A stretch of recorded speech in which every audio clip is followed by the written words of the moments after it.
Ladies and gentlemen, welcome to the 442 podcast. I'm Uzair, and as always, I am joined by the wonderful Tommy Sondi. That's me. And the beautiful Tony O. Morning, boys. As ever, excited to do this. How was your weekend, both of you?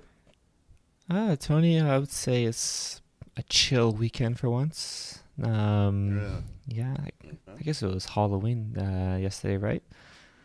Yeah. Did you do anything for Halloween? No, honestly, not really. You're too old for that stuff? Yeah, I now? didn't want to go. I thought it'd be a little bit past my prime to go trick-or-treating this year. So, yeah, just kind of took it easy. What about you? A few of the coaches at our club, we organized this Halloween event for the kids. So, yeah, I celebrated Halloween-ish for the first time ever. Dressed up as, I was going to dress up as the King of Wakanda, as a Black Panther. My suit was not going to arrive in time, so I dressed up as a miserable clown. So you stayed in your regular clothing then? Haha. Got him. Wait, so did you guys, you had a training session, everyone was in costume? No, we just organized some games. What did we do? We did like a, what do they call this thing? Not a treasure hunt. What do they call I don't know. We did a 3-legged race, egg race. We did, we just had some different games here and there. And then, gave out some candy as prizes. So, Hey, that's really nice, Tony. I did something similar, not similar, but last Halloween when I had a coaching session, we all dressed up in costume and we played a game. So, the kids love it. So that's really nice. what exciting stuff did you get up to? Is there making jokes? I bought myself some Kit Kats and I ate them all because That sounds about right. Kit Kats. Yeah. Would you say Kit Would you Kats. say Kit Kats are the best chocolate? No. I don't know. For me personally, Ferrero Rocher. Yeah, no, Ferrero Rocher. Yeah, Ferrero Rocher's up there. Ferrero Yeah. Rocher's Kit up. I do Kat's love a like, Kit Kat. Lint. I do love a Kit Kat. If you're going for your generally like Halloween candy, Yeah, kind of thing, I'm thinking Kit about Kat that. Yeah. is yes sir, top tier. Top tier. Over Reese's Pieces? Anyone that gives me a Kit Kat chunky bar, I'll do whatever. I'm easily bought. Oh, I'm voting for Reese's Pieces for sure. Yeah, no. Twix is mine. Twix. Twix is solid. I can respect the Twix. Yeah. I have a soft spot for a Snickers as well. Kit Kat's like a solid 5.5 out of 10 for me. I put fucking an dare you. arrow over a Twix any day. Yeah, Nero is a solid 3 out of 10. So, Jesus, Tony. not a fan. Not a fan of arrows. Harsh on the arrow chocolate bar. Mm-hmm. This is a football pod, right? No, look, we could do the entire podcast about chocolates, and I'd be quite happy. Yeah, no one's miserable. Hey, yeah, This is really unusual. it's a good week, right? It's positive. You know why it's positive? Because for Halloween, Man United decided to go as a real football team for a week. Still have a clown as a manager. Hey. Hey, I knew it would come back. But let's get right into it. Tottenham Hotspur 0, Man United 3. Probably the perfect opponents for Solskjaer to play after the disaster against Liverpool. Yeah, they played the one team in the top half of the Premier League that's more clueless than Man United, honestly. I've watched that game. I watched the highlights. I've watched the highlights again. I still have no clue what Tottenham were trying to do in this game, honestly. Harry Kane, he continues to play his part as the villain of the piece at Spurs. And just as we started recording, we got breaking news. Breaking news. Good old Nuno has been sacked. So. Oh. Yeah. Oh, well, that's a shame. Yeah. Not surprising. He won the race. We were wondering who was going to be sacked first between Ole and Nuno, and this game gave Nuno the edge. So This is where we are. This is where we are. Losing to Solskjaer's Man United is now a sackable offence. I mean, I think we called it last week, right? Whoever lost this game was going to get sacked, and look at this. Nuno gets it. I'm personally going to miss Nuno. He's done some fine work, I think. Yeah.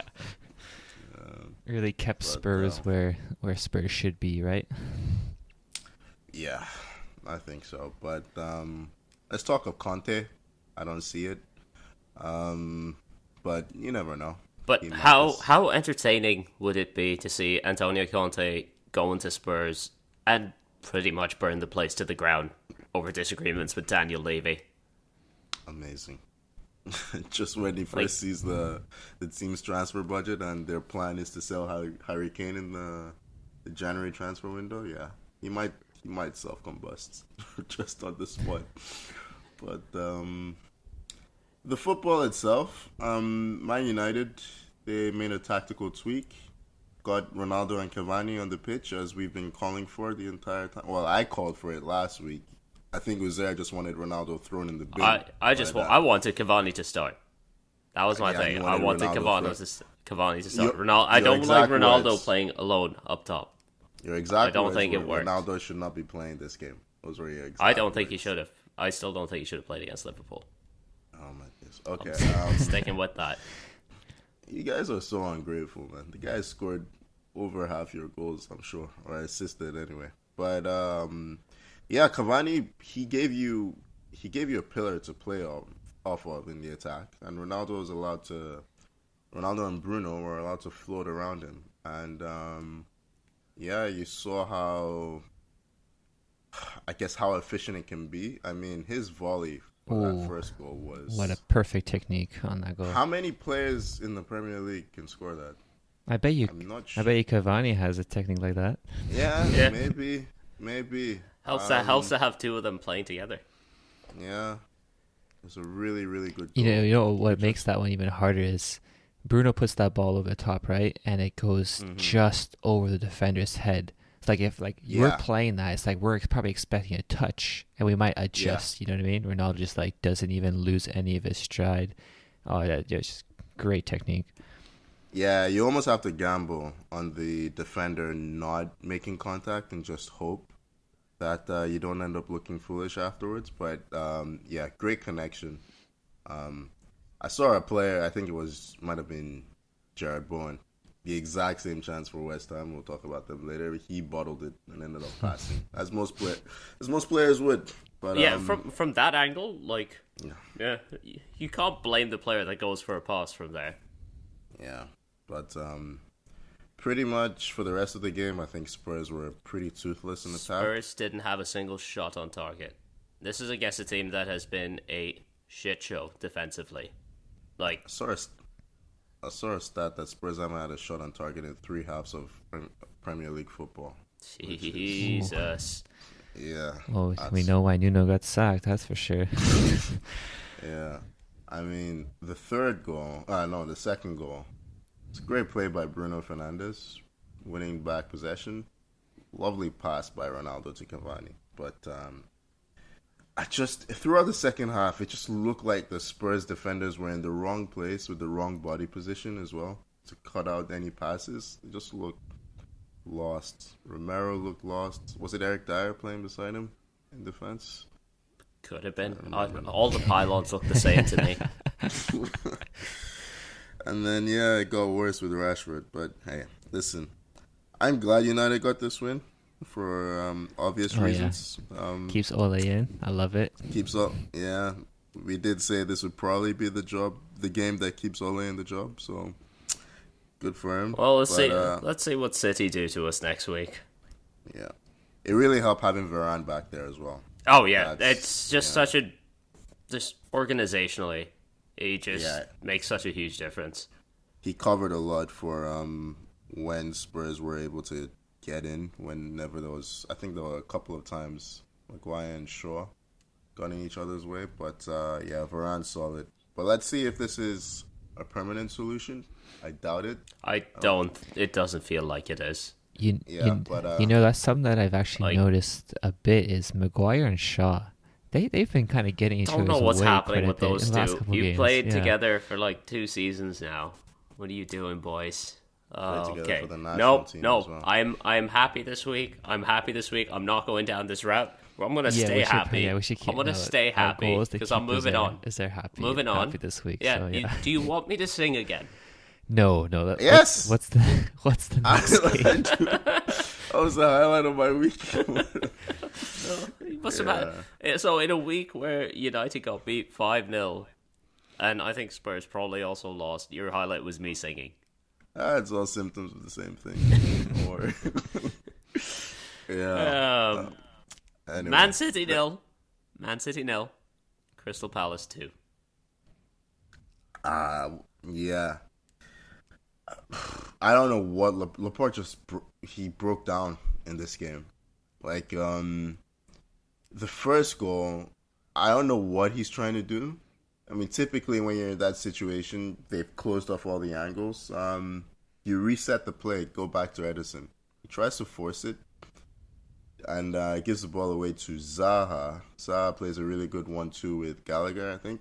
And Zaha's shot, okay, he gets it on target, but Ederson should be saving that, I think. It's a pretty bad it's shot. slow- It's going slow one quite too. slowly. Yeah, it just looked like he couldn't sort out his feet. Ended up having all his weight on his right foot when typically you'd want to shift your weight onto your left foot. But maybe the scuff shot just, I don't know, made his brain discombobulate. But I don't know. I don't know what happened there. And made the scuff shot made his brain discombobulate.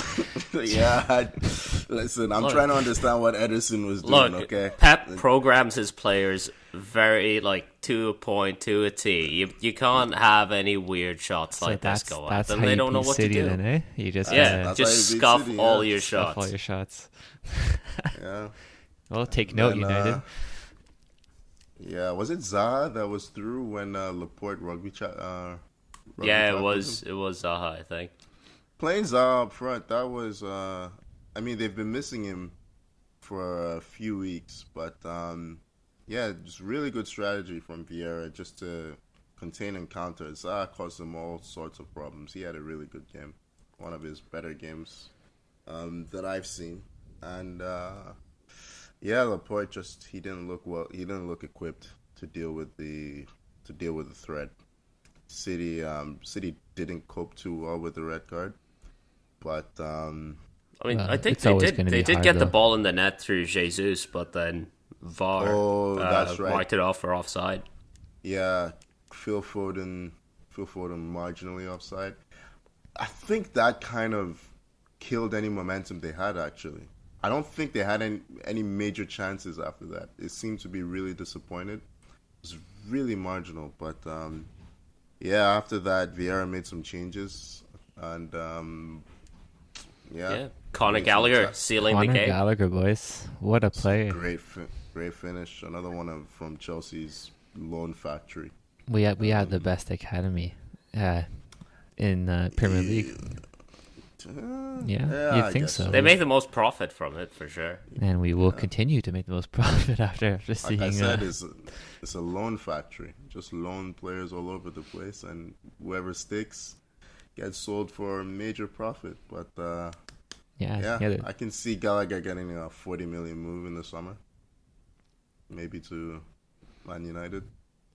Just what they need. Probably improve our... play him further back. Probably he'll progress the ball better. Why not? We don't have a transfer strategy. Why has this come back around to me? Hey, look, Palace get a win after what was that?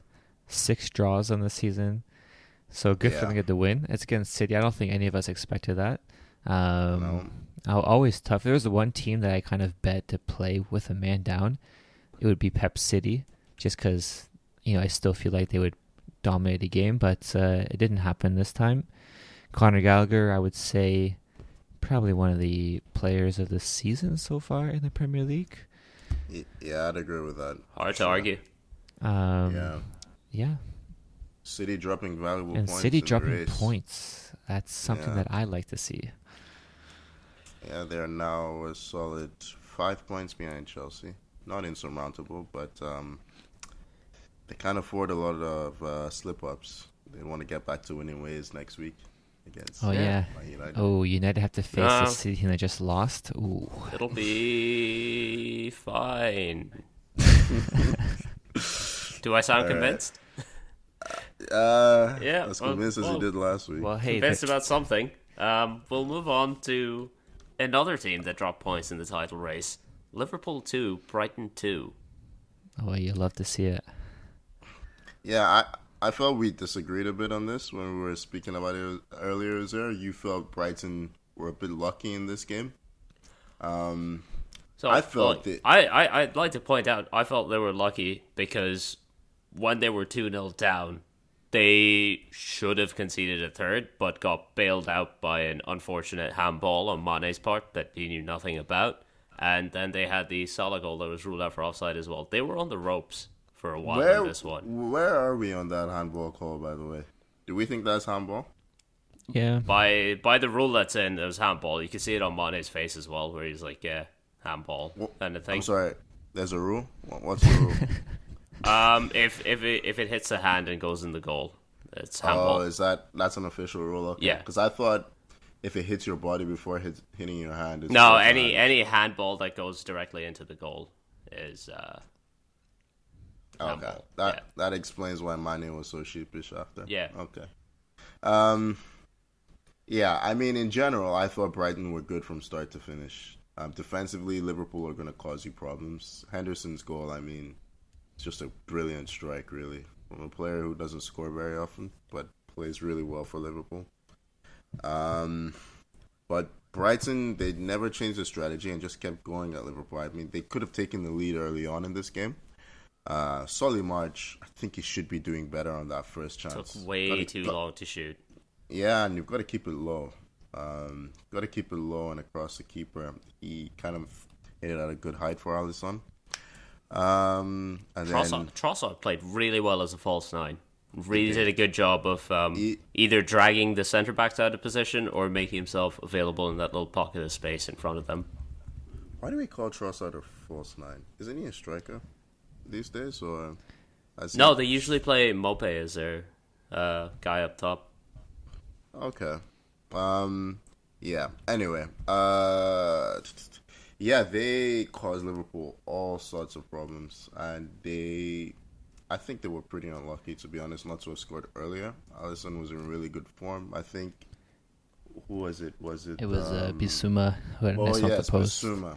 Yeah, wins the ball back in midfield. There's a guy that they missed in the last few games. What was he, injured, I think? Or I think he has off-field issues too, maybe. But he's one of their... I didn't know. He's one of their better midfielders. And when he plays, he really drives that midfield force. Great player. Yeah, definitely. Oh, okay. Off-field issues. I see. You see, right, yeah. They did well to come back. I mean, the first goal they score is pretty lucky. Alisson, I think, he doesn't move his feet quickly to get to that cross that ends up dipping in by who was it that crossed that ball? Was it Mwepu? We don't know. Okay, I'm gonna say it was just Mwepu. Completely blanked on it. Yeah, Mwepu, and I think you're correct though. Yeah, I think it was. Commentator says it was a fantastic strike. He never meant to shoot that. It's a cross, and yeah, and then great finish by Trossard for his goal as well. Very composed in the box. And from then on, it really felt like Brighton could have gone on to win it. Lallana had one. Shot out. And the thing with Brighton is, man, Potter ball is so fun to watch when they are grooving. They pass the ball really nicely. They won this game on XG as well. Oh, did they? Okay. Yeah, as usual. the XG Kings. The Brighton classic, winning on XG. Yeah. But, I mean, look, Liverpool played well, but the way Chelsea are going, we keep saying Man City and Liverpool look to be a class above, but Chelsea just keep grinding out these wins.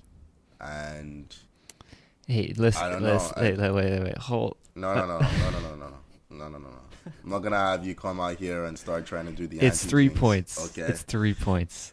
it is 3 points, but Chelsea have played.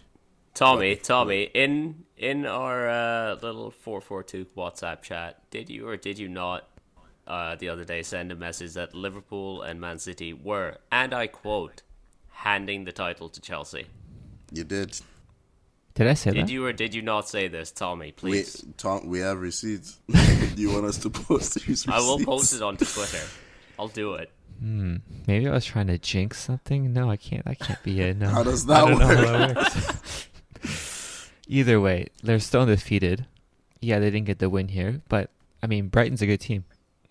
It's not like they're playing Newcastle out here, you know? Okay. I mean, I guess we might as well talk about the non-event that was Chelsea 3-0 Newcastle, who I've accidentally written down as being Spurs in our running order. But Might as well be. They're same thing, right? Yeah. my apologies to any Spurs fans listening.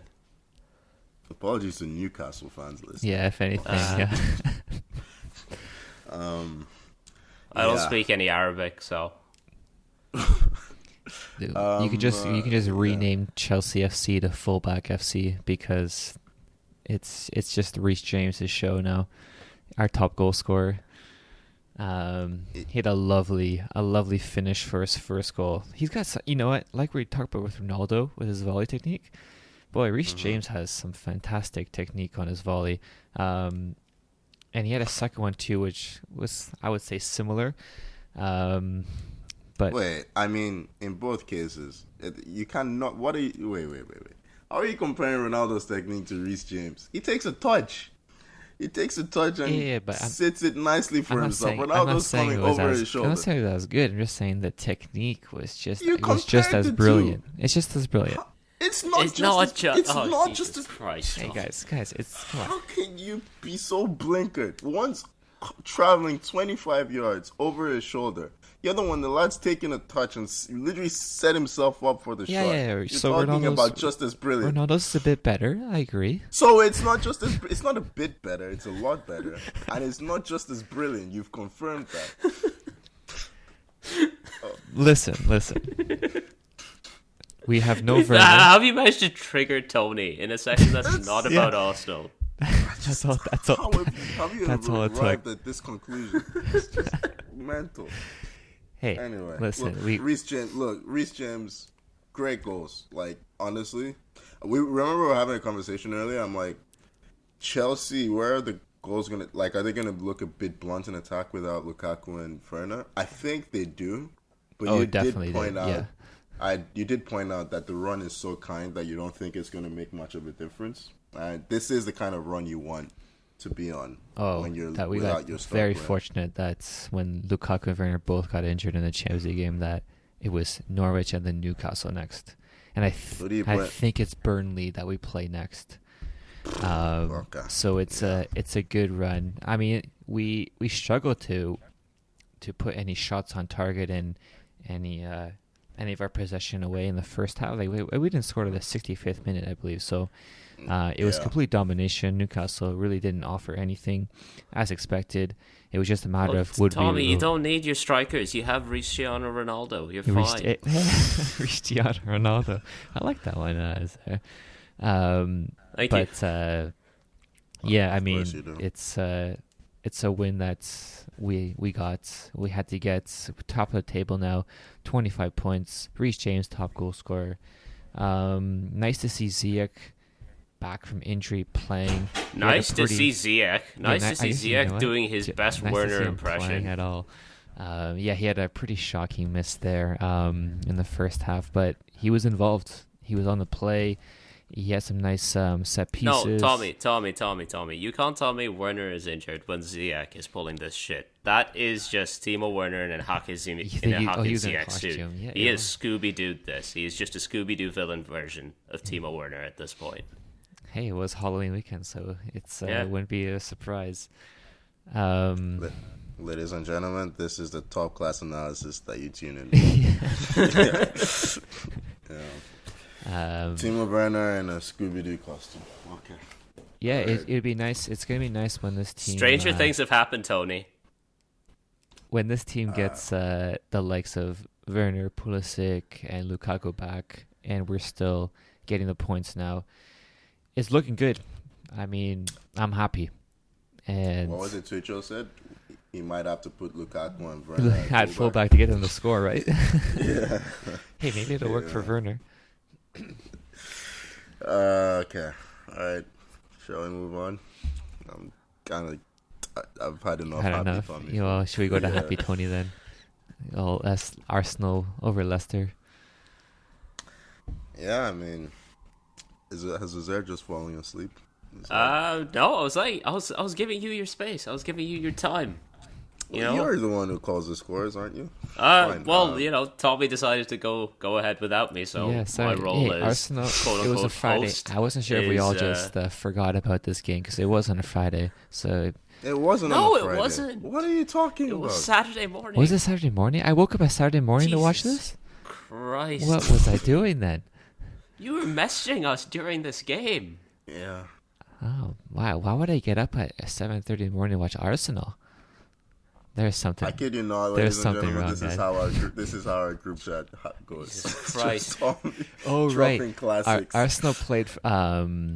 Did they have the Friday game last week or was it a Monday game? Yes, it was. We had the Monday game and the Friday game. Yeah, okay. All last week. Yeah, Tommy. We covered that already. See that. Tommy, just to remind you, we did Leicester a whole 0, podcast Arsenal 2. Yeah. Please, Tommy. No, I want to hear Tommy's analysis because he didn't even know what fucking day this game was on. See, this is why the 7:30 kickoff on Saturday morning is just brutal. You don't even remember what day they play at. This seems to be just a you problem. Yeah, probably. Much like Tommy, Leicester also didn't seem to know what day it was for the first bit of this game. They didn't wake up either for the start of this game. Given how Arsenal did start off well, but Leicester were again shocking defense to start off the game. Yeah, Arsenal.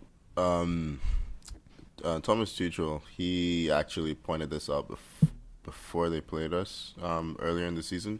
Arsenal start games really well. They just have a problem maintaining intensity.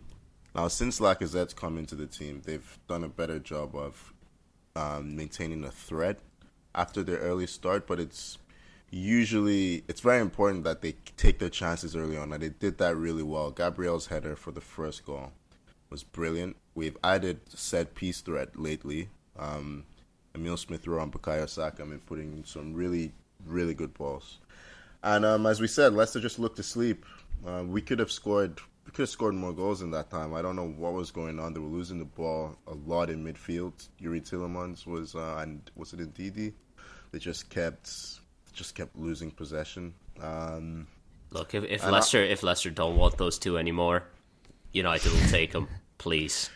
Yeah. I thought Saka had a really good half. He did. Yeah. He did. Yeah.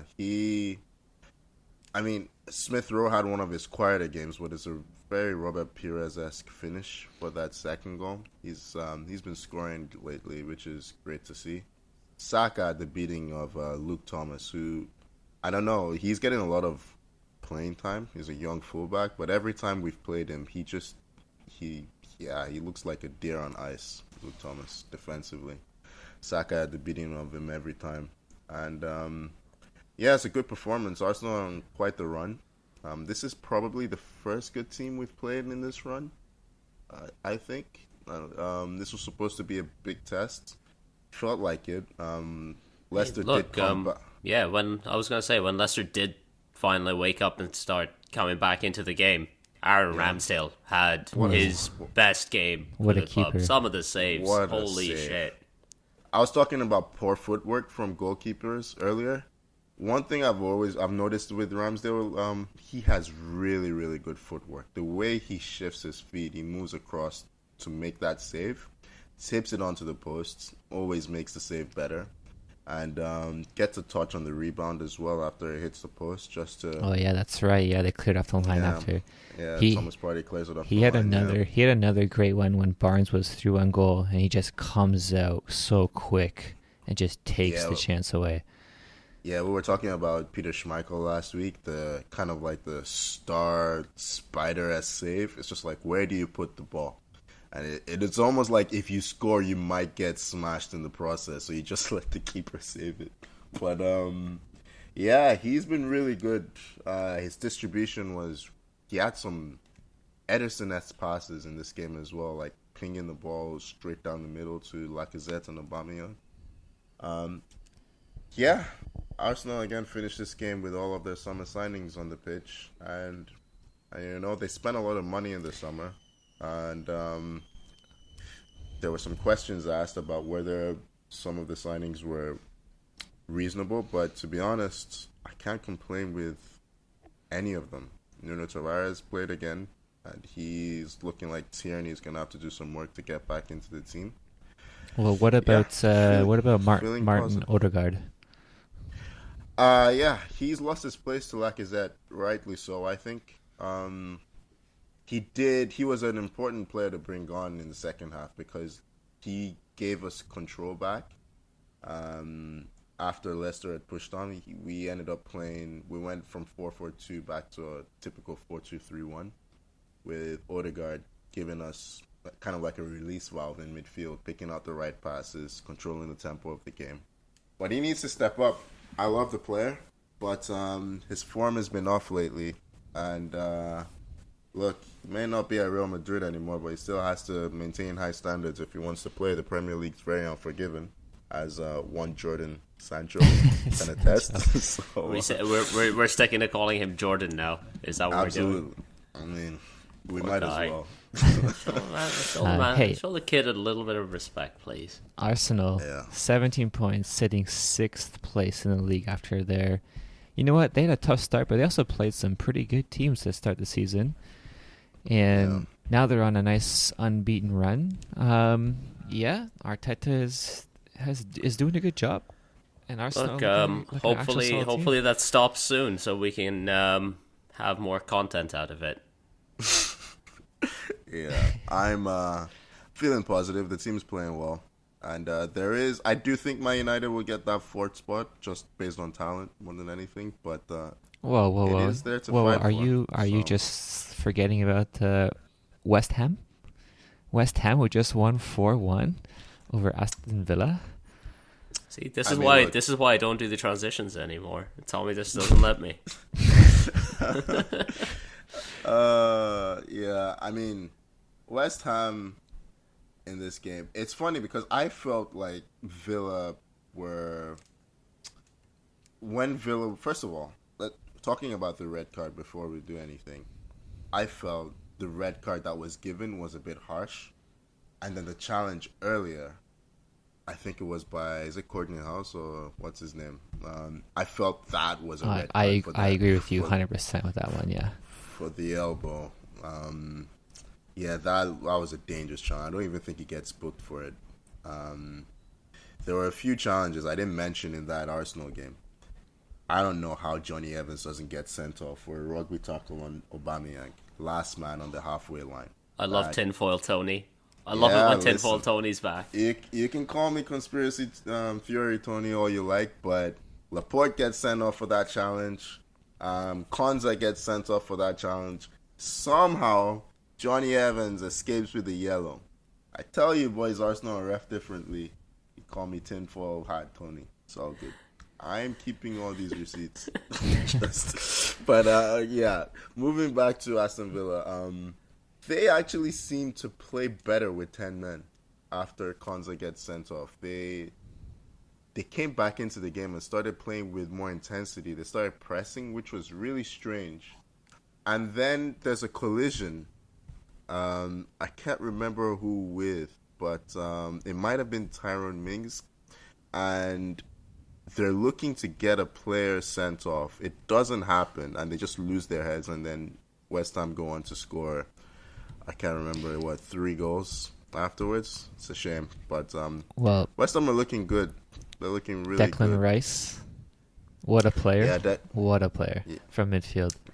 You know what? Yeah. His goal, though, I'm looking at it. Even the Ben Johnson goal, man, I think Martinez just saved those 2 shots.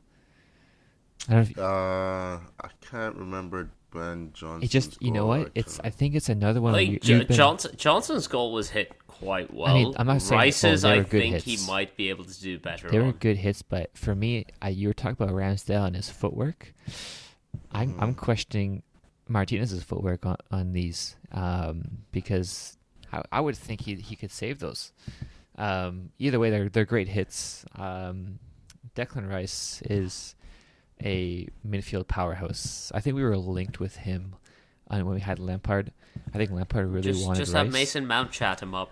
Man, Declan Rice in Chelsea, I would take him in a heartbeat. He's a phenomenal player. So many central midfielders. Save why some not? for the rest Why of not? us. We'll save him. I mean, if United want to really solve their midfield issue, just get Declan Rice. I just seen Ben Johnson's goal again. Yeah, I agree with you, Tommy. He's caught out by it. He doesn't shift his feet, but it is a great hit. Oh yeah, though. I'm not taking nothing wrong with it. No one ever expects the right backs to score, but here we are. with their weak foot, nonetheless. But right backs David don't have Moyes- weak feet.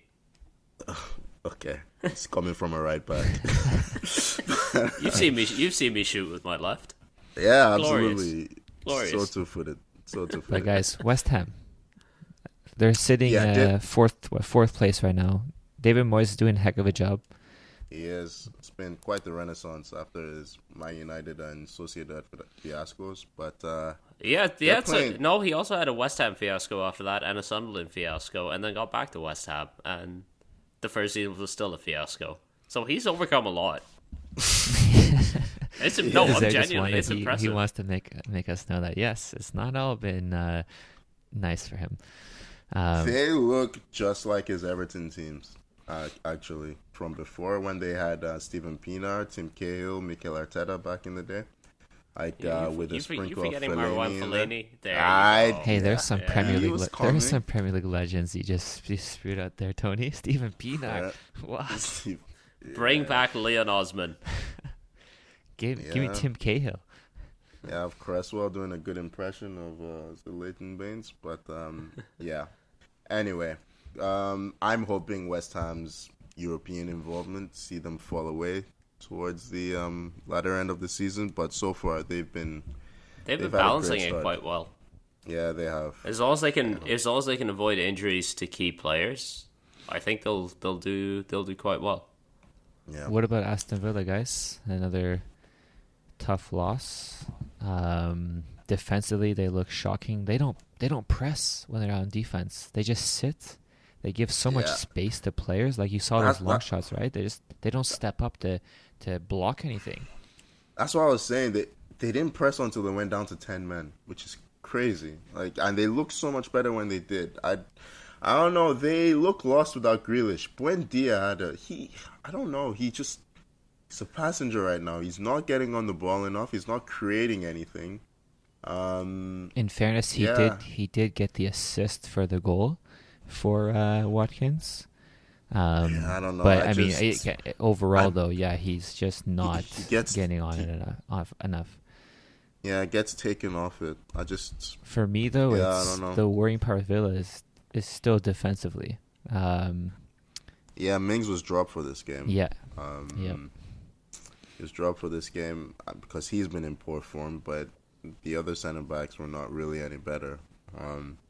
Yeah, they look like they're heading towards another season of mid-table mediocrity, really. I can't see them pushing for Europe the way they're playing. Something's got to change. But Yeah, it might be a managerial change that might happen. You never know. yeah. All right, I think that's enough on Aston Villa West Ham. I reckon we should move through the remaining games from the weekend. The standout result to me is Burnley beating Brentford 3-1. First one of the season for Burnley. Good on them. Another goal from Max Cornet. Another player of the season he's candidate. looking- Yeah. He's looking some player, man. And Yeah. the big difference from Brentford this week compared to previous weeks is obviously the loss of their goalkeeper David Raya, out for 5 months now. And could this be something that derails their season, because he's so important to the way Brentford defend and the way they start counter attacks? Yeah, his standing didn't look great, to be honest. Yeah, I didn't realize until I knew he was out. I didn't know the injury was that serious, but that is a loss for them. He's a key player for the team. We're gonna have to see how they cope in his absence, but yeah, I'm hoping they can manage it, but it's not a great start. The first game without him. Yeah, it just there's so much risk of just ruining the defensive stability that they had. Yeah. What else did we have? Oh, we had Norwich 1, Leeds 2. Well, yeah. Take off our box for Norwich loss for another weekend. Hey, at least they got a goal.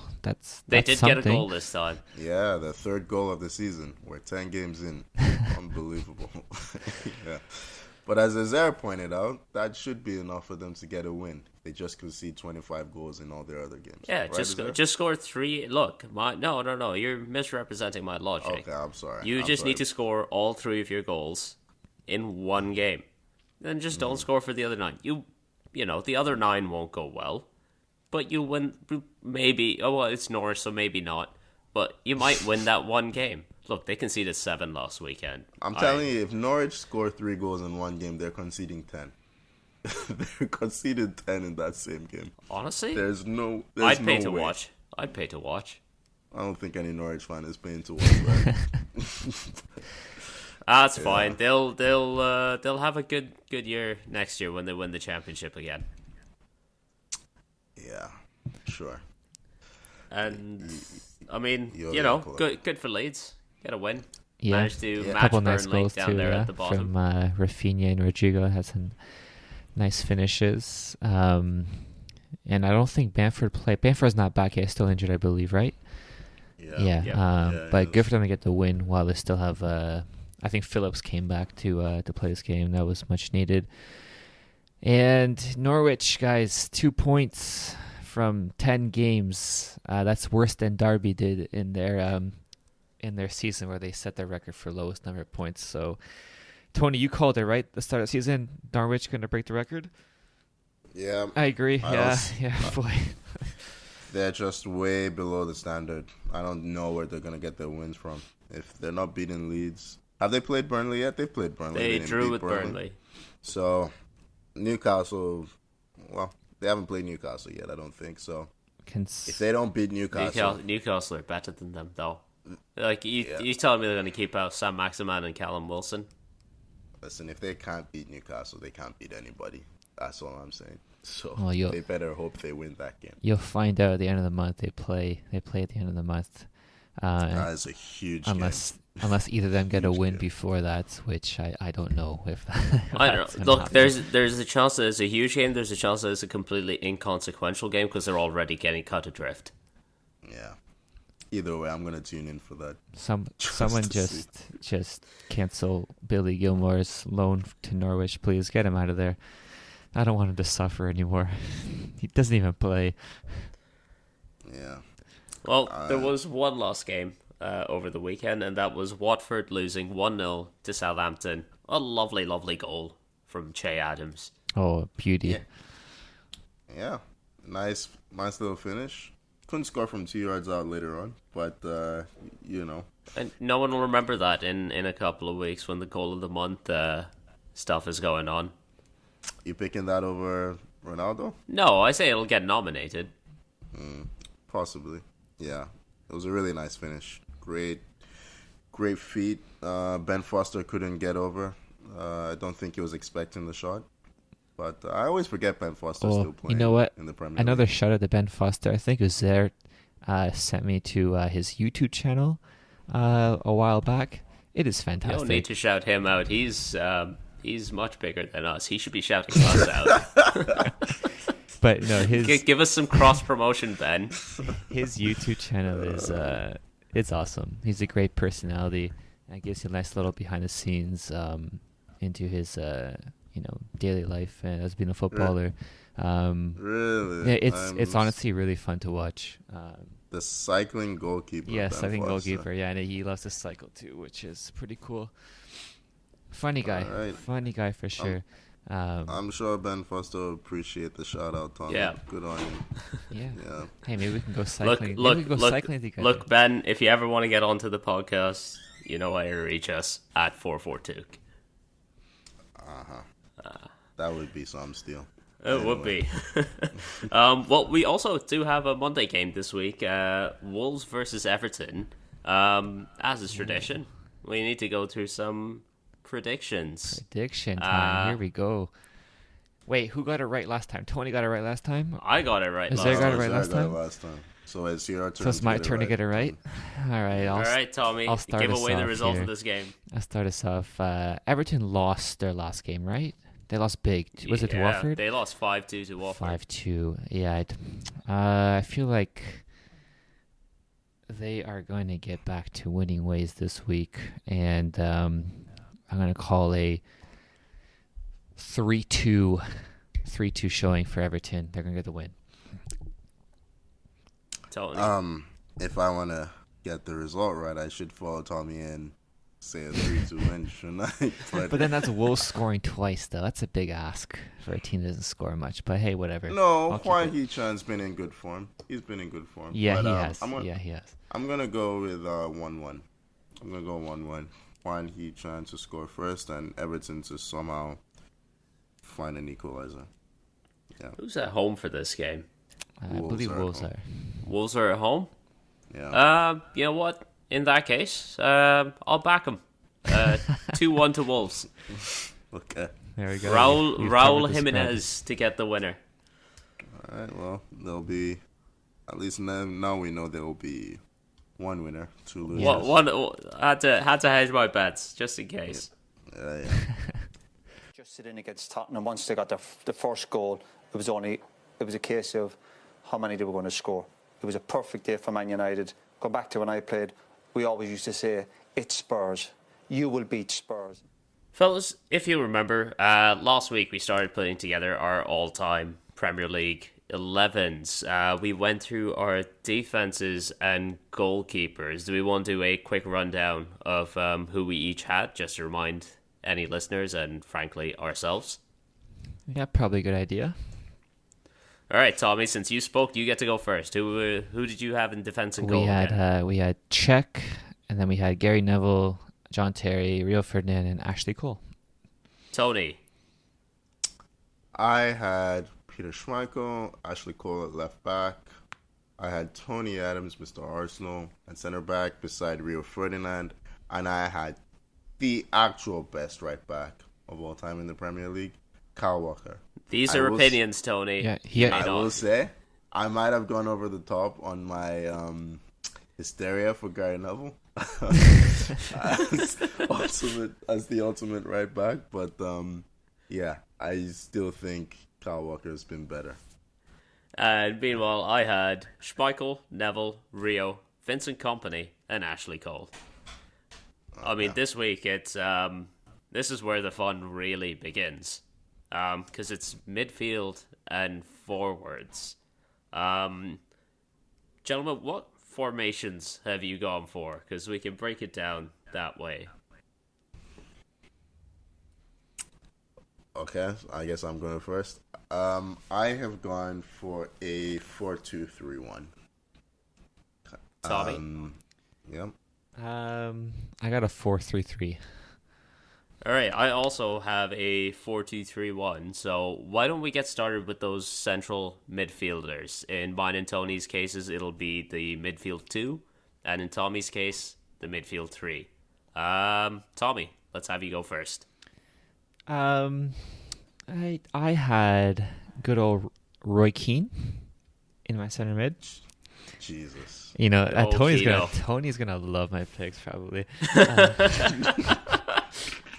Look, we exist just to get a rise out of Tony. So, Okay. My midfield 3 I have here is Roy Keane, Stevie G, and Frank Lampard. Not a single playmaker in that team.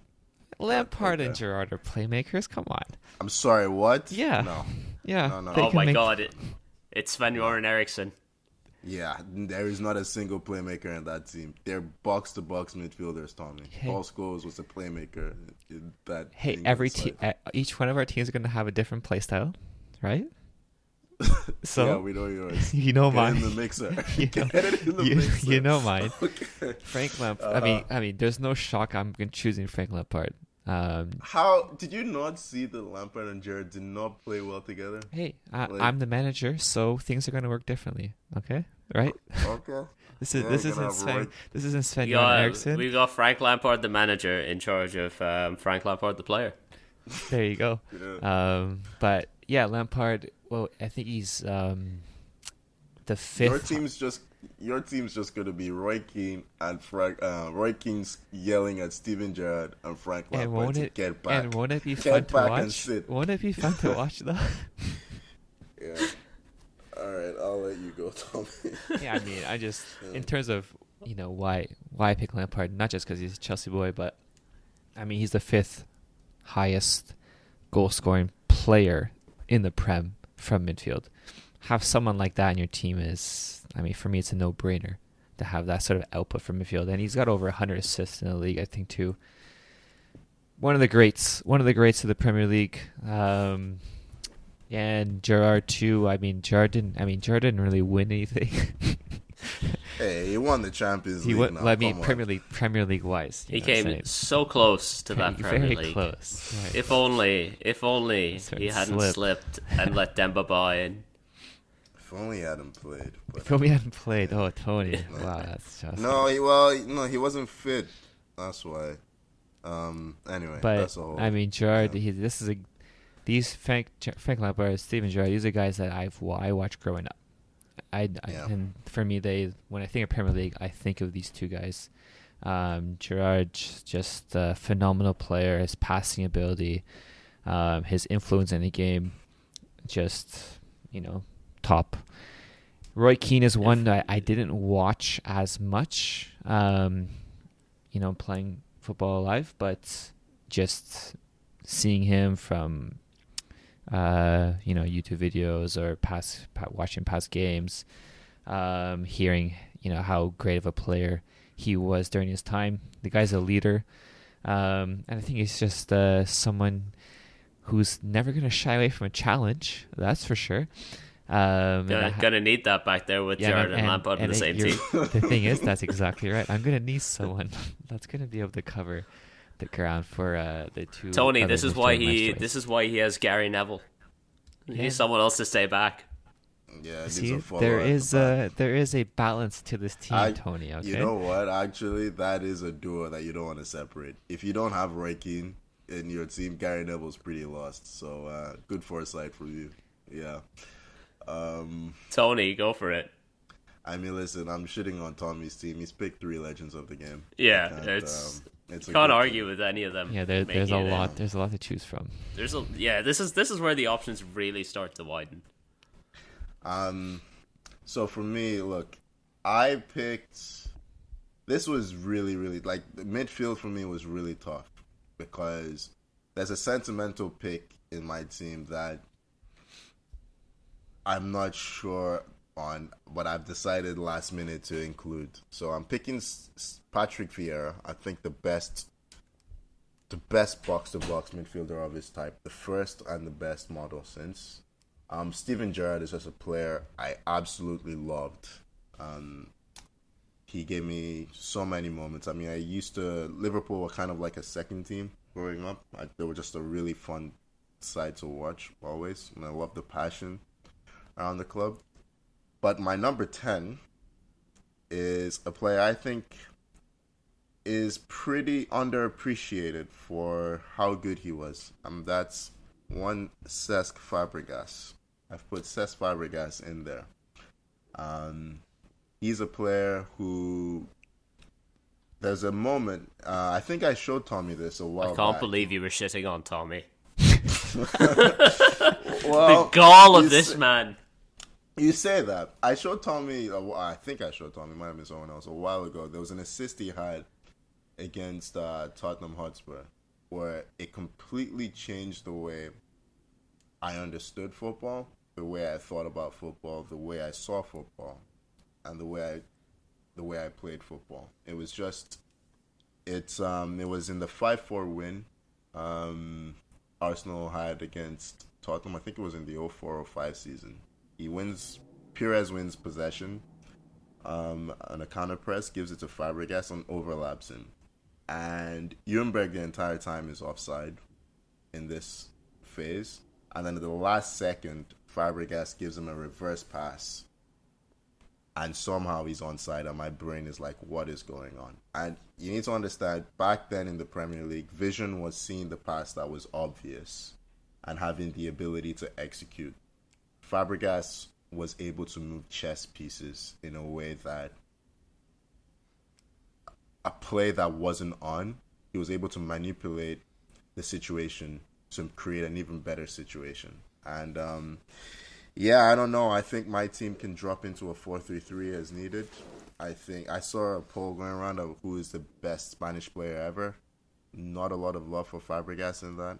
I don't know. I just think he didn't create enough of a legacy at either Arsenal or Chelsea to be a mainstay in everyone's mind. But I think he's the best of his kind. I do enjoy your eloquent nonsense. My eloquent nonsense, yeah. I do. It's not. I disagree with having Fabregas in an all-time team Premier League team because, like you said, not enough of a legacy at either club. But it was very eloquent, and I do like that. That was well said. Fabregas has 111 assists. He's a second. He's a fantastic player. He had a great return when he came back with Chelsea. He was phenomenal with us for about a season and a half. He was very influential. It's an interesting pick, Tony. I do enjoy a left field pick. Yeah. I don't know. Like I said, it's a sentimental pick from a player who probably taught me the most about football. But I don't know. When you look at, he didn't play in the Premier League too long. I think maybe 10 or 11 years. The impact he had, and the way, suddenly Man United were signing going for David Silva, didn't get him. But Man City signing David Silva, Chelsea signing Juan Mata, Liverpool signing Xabi Alonso. Everyone wanted a Spanish playmaker of that type. But I just felt Fabregas was the first and the best of that model.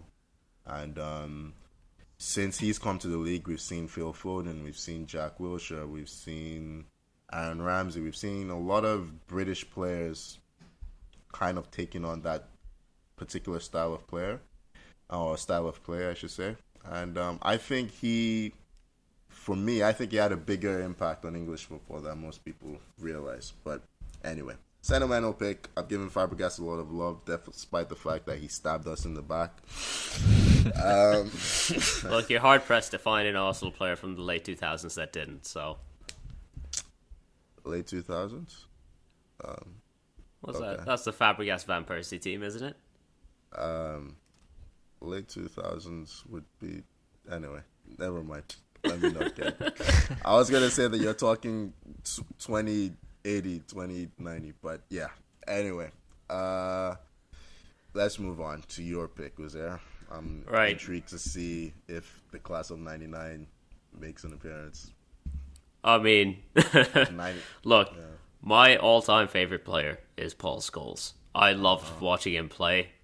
Just, like you said, the playmaking ability, the disregard for human life when he went into his quote-unquote tackles. But,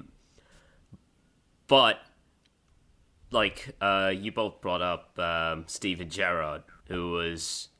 I hated him. I hated him. I despised him, but I respected him. Yeah. And he also taught me Frank Lampard, who is, again, phenomenal. Wait. You don't have any of those, or you have all three? As a result, I have none of those three. Oh, okay. Really? I've gone for a midfield duo of Roy Keane and Patrick Vieira. You know what? That's probably the right midfield. If we're being honest. Imagine you're lining up against a midfield and you see those two in front of you. Yeah, but what if they fight with each other? No. That's why I didn't pick them. That's not what if. They absolutely will fight with each other. They love each other. It's a love-hate relationship. They'll be fine. Look, they're both competitors. They both play with that fire that you want to see from your team. Who's the midfield general in that team? Look, my army has 2 generals. Okay. Yeah. Hey, And, I was thinking the same with Vieira and Keane. They complement each other very well if they didn't absolutely hate each other. Yeah. They've mellowed. They'll be fine if they're on the same team. They both Did you like say winning. They they've both like mellowed? winning too much. Look, they might have mellowed with each other. Not in general. Roy Keane, I don't think Roy Keane's capable of mellowing in general, but No, he's not. There's a man that needed football. Roy Keane. but yeah, that's my midfield too. Mostly because if anyone comes near them, they are going to get kicked into space. And it's also 2 players who are very good at football. You're missing. So who's your number 10? The number 10 fits in more with my attack than with the midfield. I see. Okay, so you've picked a second striker, like a classic Essentially, 4-4-2. yes. So I know who your number 10 is. You already know. Well, why don't you go ahead and tell us? Keep going. All right. Do I want to go with all of my forward players? Yeah. Go. Absolutely. All right. So Tony would kill me if he wasn't in here. But on one side, I have Thierry Henry. I you do. don't think you can put together an all-time Premier League side and leave him out. As the number 10/second striker, I of course have the king, Eric Cantona. He is the catalyst for the longest period of dominance in Premier League history. Without him, he'd been in prison in this team. But anyway, let's he'd be move fine. on. He'd be fine. Yeah, clashing with Vieira, clashing with Roy Keane, clashing with everybody. He played with Keane and Neville. They'll keep him And in then he mind. ended up in prison for jail. No, Sorry. he didn't. He Yeah. was fine. It was a suspended sentence. Yeah. And that was because he clashed with a fan. Yeah. Like Crystal Palace. Yeah. At centre forward, I have Alan Shearer, top goal scorer in Premier League history. That's fairly self-explanatory. And coming in on the right, I have Mohamed Salah. What? Salah? What? think- Wait. You mentioned how many players? 4 players? I did. Salah on the right. Wait, Yeah. you didn't even pick Ronaldo? I didn't pick Ronaldo. I'm sorry, was there? Ryan Giggs? Ryan Giggs think, is there? No, forget Giggs. I didn't pick Giggs. Forget Giggs. Ronaldo. Oh, man. Okay. I Ronaldo don't know where to start with this. Ronaldo had... I knew this would be the pick that would get me in trouble. Yes. I I genuinely want to hear you think... justify Yeah, it. yeah. Go on. I genuinely think what Salah's done in the last few seasons, his last, what has it been, 4 years at Liverpool now? 5 years? Something like that. I think it's up there with the goal scoring rate, the performances he's been putting in. Especially if you look at him, there's obviously a bit of recency bias to it. You There see is how a lot of recency bias. you to see it. what he's doing now, and my thing with Ronaldo is, I loved him in his first spell at United, but of his 6 years, there were 3 good ones, and of those 3 good ones, there was one super high peak, and there were 2 either side of it. I'm sorry. I think Salah, in terms of production, has done more there. You know, I thought about the same concept that you did with Ronaldo, but I was like, but it's Ronaldo. Uzair, It's Cristiano have you- Ronaldo. Wait. Have you forgotten the 07-08 season? I haven't, trust me. That is the single greatest season the best I've ever seen. individual season from a football. Like, look, Thierry Henry had some great season. Ronaldo's season. No, that no, year, I he was- agree. That is the best season I've seen from anyone in the Premier League. But that's one season. You have gone Ronaldo versus Salah, and you've picked Salah. I'm shocked. I've, I'm I've, honestly picked, I've shocked picked by him. that. I've picked United him over. fan, I've yeah. picked him over performance over multiple seasons, not just one. No, it doesn't matter. You've gone Ronaldo versus Salah, and Ronaldo won you 2 Premier Leagues, 3 Premier Leagues, basically. Won 3. Didn't he? He won 3. Yeah. Yeah. Salah's won 1. He's won 1. He same number of Champions Leagues. Like, No, I should not be this upset. I'm not the United fan here, but I'm so upset. Tony's like, no, I refuse to let you pick Salah. No, you're putting. I'd rather you Look, drop Shearer. You know what also factors in for me with Mo Salah? It's good to see. It's good to see a Muslim player named Muhammad do well in the Premier League. This is not a factor. That is a factor for me. That's why I Okay. think he's one of the great. I think he's one of the greats. Okay. Like, genuinely, it doesn't give me pleasure to say it because he plays for the team I hate the most. But I think he's up there. Tommy, I'm gonna need a second. Yeah. You know, Tommy, you go ahead. You go ahead now that I've successfully broken Toby. I'm actually too shocked that you didn't put Ronaldo in there. But I mean, I get the thing with Salah. I think Salah, when he's done with the Prem, I think we're going to be putting him in the team. I do think so, but not yet. Hey, if Tony can have Kyle Walker. Yeah, I didn't agree with the Kyle Walker pick, so whatever. But Yeah, no, I'm glad you boys don't agree because it's much more fun this way. But, no, I mean, Salah's phenomenal for sure, and it's not if he's in your team, it's not like he's going to be crap. He's going to be phenomenal. I'm going to be sending Uzair Ronaldo videos every day for the next do. week. You have forgotten. You need to be re-educated. No, I have. I'm sorry. I have rewatched that 07-08 season 100 times over. I'm not hearing it. I don't think. I cannot believe Tony, you pick Mo Salah over Ronaldo. Tony, that was Ronaldo's best ever season. He's never been that good since. He's been an elite goal scorer as a footballer in 07-08. Ronaldo was fucking unbelievable. And for that, if he only played that season, that's enough for me.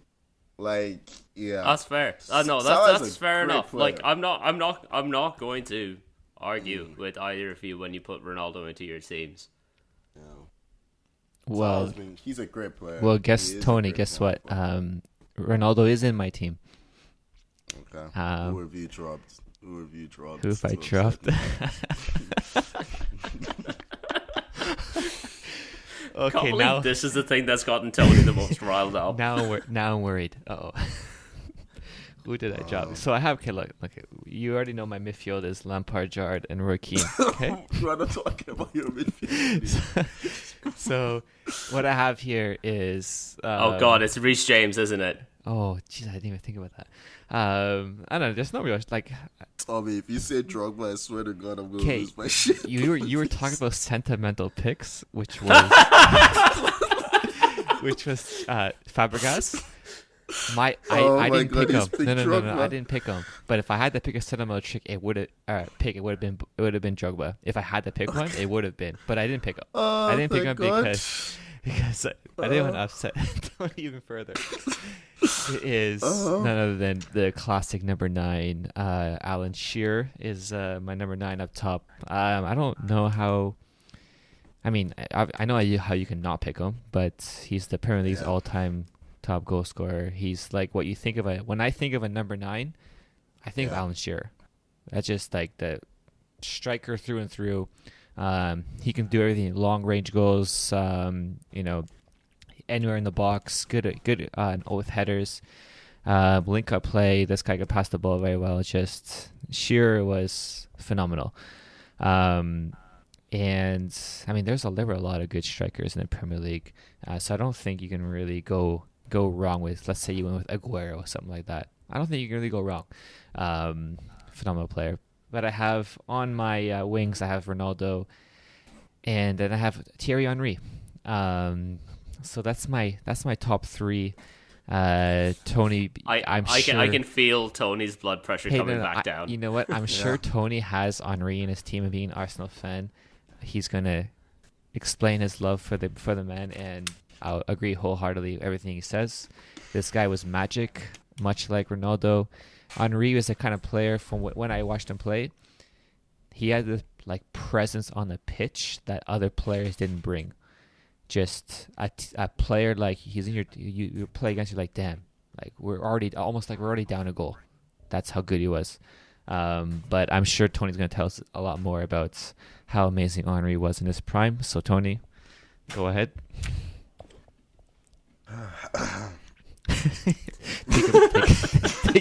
Collect yourself, Tony. Collect yourself. Let me know. Let me know if we need to go to a bit of a break for you to.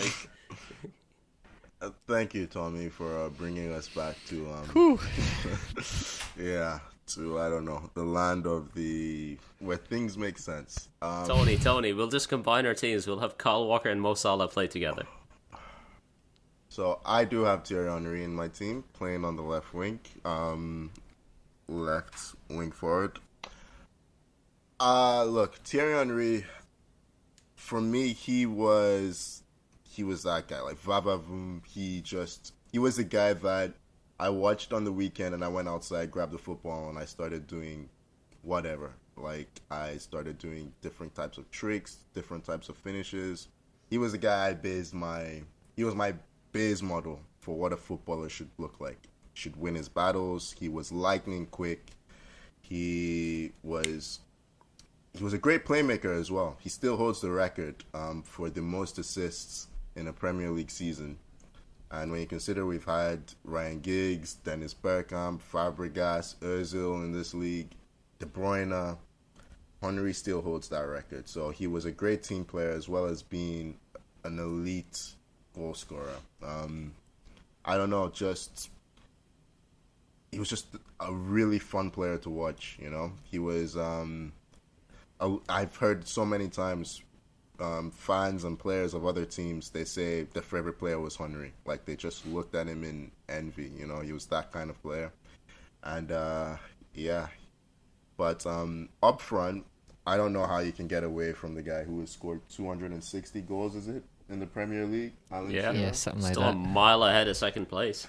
Yeah, it's kind of a shame that he didn't win more. At least he did get that one win at Blackburn Rovers.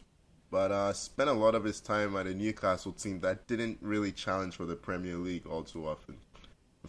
In fact, I don't think they really challenged for the league when he was there. But I think they challenged one season, the one after Blackburn. 1996. But he wasn't there, though. He wasn't, there. The year after Had he not left moved Blackburn? there yet? I don't think he was there when they challenged for the league. Oh, okay. I might be wrong on that, but I'd have to double check. But look, Alan Shearer was a monster to play against. He was a pain. Center backs hated playing against him. He was quick.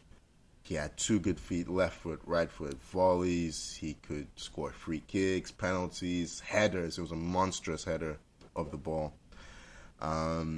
He is the archetypal number 9.